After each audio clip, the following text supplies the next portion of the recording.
Renungan Pagi bersama Allah di Waktu Fajar oleh Ellen G. White, 9 Juni 2022. Mari kita berdoa. Bapa kami yang di sorga, Allah pencipta langit dan bumi, laut dan segala isinya, Allah yang maha besar, satu-satunya Allah yang benar, yang kami sembah selalu melalui anak-Mu yang tunggal, Yesus Kristus. Terpujilah Yesus, anak Allah yang maha tinggi, yang adalah roti hidup dan air hidup bagi kami. Pada pagi hari ini kami bersyukur boleh bangun dan berbakti, dan sebagaimana membaca dan mendengarkan nasihat firman-Mu, kiranya ini menjadi pembaharuan bagi masing-masing kami. Kami menuruti perintah-Mu yang tidak berat itu. Beserta kami sepanjang perbaktian ini, kehendak-Mu yang jadi. Ampun kami akan dosa dan salah, karena kami berdoa hanya dalam nama anak Allah yang tunggal, Yesus Kristus, yang adalah Tuhan dan Juru Selamat kami. Amin. Renungan hari ini akan dibacakan oleh Ibu Oktolina Siregar. Kepada Ibu Lina, kami persilahkan. Terima kasih. Selamat pagi Bapak dan Ibu, saudara-saudari yang terkasih dalam nama Tuhan Yesus Kristus. Bacaan renungan pagi kita pada hari ini, tanggal 9 Juni tahun 2022, berjudul Perintahnya Tidak Menyusahkan. Ayat inti terdapat di dalam 1 Yohanes 5 ayat 3, firman Tuhan, "Sebab inilah kasih kepada Allah, yaitu bahwa kita menuruti perintah-perintahnya. Perintah-perintahnya itu tidak berat." Kita harus menyerahkan diri kita kepada Kristus untuk menghidupkan suatu kehidupan penurutan terhadap segenap tuntutan-tuntutannya. Segenap diri kita, segenap talenta serta kecakapan yang kita miliki adalah milik Tuhan untuk dipersembahkan kepada pelayanannya. Kalau kita menyerahkan diri kita sepenuh hati kepadanya, Kristus dengan segenap harta surga memberikan dirinya kepada kita. Kita memperoleh mutiara yang sangat mahal harganya. Seri Membina Keluarga, Jilid 5, halaman 82. Ingatlah, engkau memiliki tujuan kerajaan surga. Jalan terbuka menuju kebinasaan haruslah dihindari. Tuhan bersungguh-sungguh atas apa yang Dia katakan. Ketika Dia melarang leluhur kita untuk memakan buah dari pohon pengetahuan, ketidakpedulian mereka membuka pintu air malapetaka bagi seluruh dunia. Jika kita berjalan berlawanan dengan Tuhan, Dia akan berjalan berlawanan dengan kita. Satu-satunya jalan aman kita adalah taat pada semua persyaratannya dengan cara apapun. Semua dibuat dalam kasih dan kebijaksanaan yang tak terbatas. Testimonies Jilid 5 halaman 365. Orang muda harus dikendalikan oleh prinsip-prinsip yang teguh, agar mereka dapat meningkatkan kuasa yang Allah berikan kepada mereka. Namun orang muda bergantung pada dorongan hati dan tanpa pertimbangan. Tidak menghargai prinsip-prinsip, mereka selalu ada dalam bahaya. Karena mereka tidak selamanya memiliki tuntunan dan perlindungan orang tua atau wali, mereka harus dilatih untuk memiliki rasa percaya diri dan pengandalian diri. Mereka harus diajar untuk berpikir dan bertindak berdasarkan prinsip-prinsip yang sempurna. Amanat kepada orang muda, halaman 477. Melalui kuasa kebenaranlah kita harus dikuduskan dan diangkat ke martabat sejati dari standar yang ditetapkan dalam firman. Jalan Tuhan hanya dapat dipelajari melalui ketaatan yang paling cermat pada firman-Nya. Pelajarilah firman. Amanat kepada orang muda, halaman 493. Demikianlah bacaan renungan pagi kita pada hari ini. Terima kasih, Tuhan Yesus memberkati. Terima kasih atas penata layanan Ibu Lina. Tuhan Yesus memberkati. Selamat pagi saudaraku dalam Tuhan. Mengapa perintah-perintah Allah itu tidak berat? Pertama, karena kita mengasihi Allah. Ayat inti renungan hari ini berkata, "Sebab inilah kasih kepada Allah, yaitu bahwa kita menuruti perintah-perintahnya." Jadi, Kita menuruti perintah Allah karena kita mengasihi Allah. Tapi apakah maknanya mengasihi?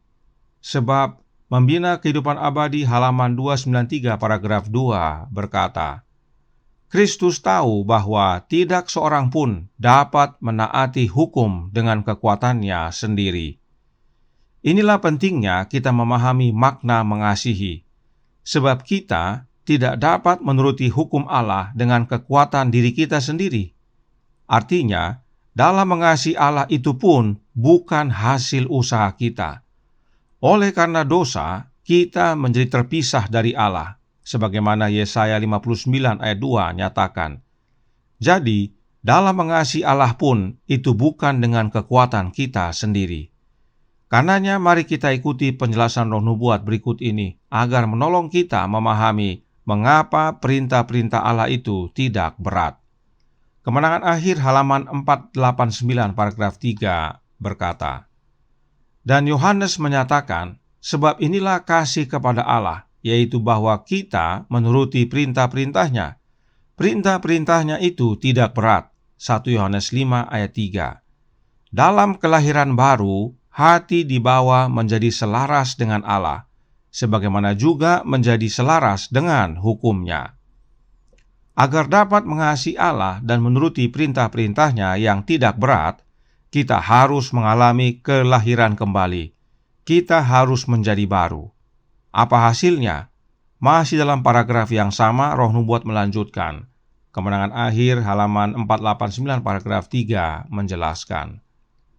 Bila mana perubahan besar ini terjadi pada orang berdosa, ia telah melewati dari kematian kepada kehidupan, dari dosa ke kesucian, dari pelanggaran dan pemberontakan ke penurutan dan kesetiaan.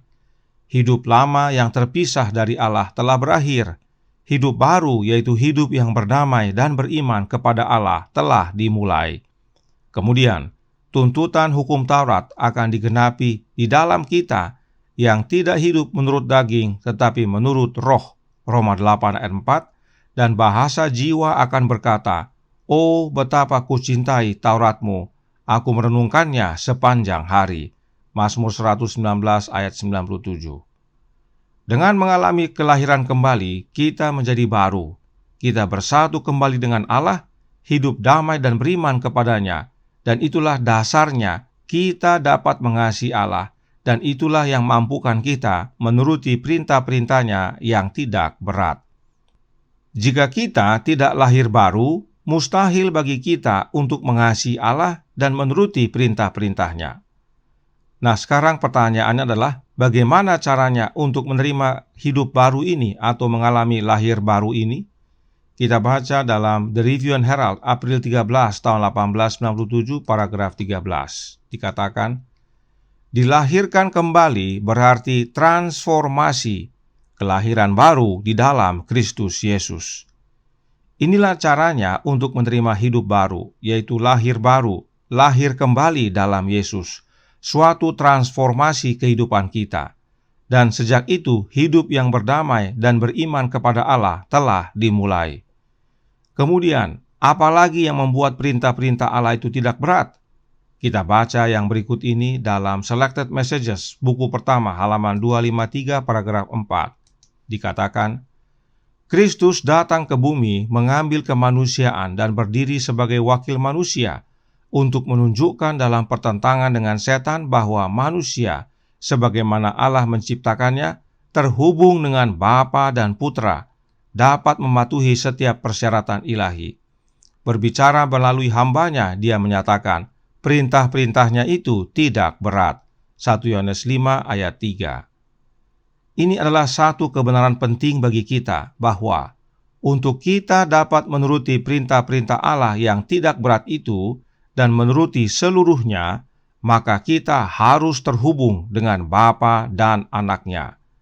Sekarang pertanyaannya adalah, bagaimana caranya untuk terhubung dengan Bapa? Sudah pasti melalui Anaknya. Sebab hanya satu jalan kepada Bapa, yaitu Yesus Kristus, Anak Allah. Dan Yesus hadir dalam hidup kita oleh kehadiran Roh-Nya. Perhatikan Yesus berkata dalam Yohanes 14 ayat 23, berbunyi, Jawab Yesus, "Jika seorang mengasihi aku, ia akan menuruti firman-Ku, dan Bapa-Ku akan mengasihi dia, dan kami akan datang kepadanya dan diam bersama-sama dengan dia." Kembali, untuk menurut harus ada kasih. Dan perhatikan, bila kita mengasihi Yesus, kita akan menuruti firman-Nya. Apa hasilnya?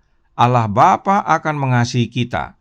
Lalu Yesus berkata, kami akan datang kepadanya. Kami yang Yesus maksudkan adalah Bapa dan dirinya. Bapa dan anaknya akan diam bersama-sama dengan kita oleh kehadiran Roh, yaitu Roh-Nya Kristus. Itu sebabnya Roh Nubuat berkata dalam This Day with God halaman 19 paragraf 3 berbunyi, kita tidak bisa taat pada hukum Allah sampai kita menyingkirkan semua perbedaan dari pikiran kita, sampai kita membiarkan hati kita dilembutkan dan ditundukkan oleh Roh Kristus. Jelas bahwa dalam menuruti hukum Allah kita perlu Yesus, yaitu oleh kehadiran Roh-Nya, pribadinya Yesus itu sendiri. Sebab Yesuslah yang telah menghidupkan penurutan kepada hukum Bapa-Nya dengan sempurna. Karenanya, agar dapat menuruti hukum Allah dengan sempurna dan tidak merasa berat adalah dengan menerima Roh Kristus dalam hati kita. Itulah sebabnya renungan hari ini berkata dalam Bersama Allah di waktu fajar halaman 180 paragraf 1. Kita harus menyerahkan diri kita kepada Kristus untuk menghidupkan suatu kehidupan penurutan kepada segenap tuntutan-tuntutannya. Karenanya jelas saudaraku dalam Tuhan, bahwa untuk dapat mengasihi Allah, kita perlu Yesus tinggal dalam hati kita. Untuk dapat menuruti seluruh perintah Allah dengan sempurna dan tidak merasa berat adalah dengan menerima Kristus dalam hati kita. Dan agar kita dapat hidupkan semuanya itu, penting bagi kita untuk lahir baru, dan itu hanya di dalam Yesus. Jadi, segalanya di dalam Yesus dan hanya Yesus. Tuhan memberkati, saya bawa dalam nama Yesus. Amin. Mari kita berdoa. Bapa kami yang di sorga, Allah pencipta langit dan bumi, laut dan segala isinya, Allah yang maha besar, maha kuasa, sumber segalanya, yang kami sembah selalu melalui anak-Mu yang tunggal, Yesus Kristus.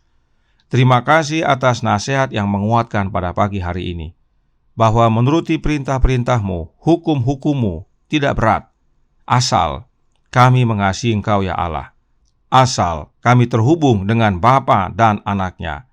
Dan itu semua bukan hasil usaha kami, tetapi oleh kehadiran Kristus dalam hati kami. Oleh kehadiran Kristus dalam hati kami, kami dapat mengasihi Bapa.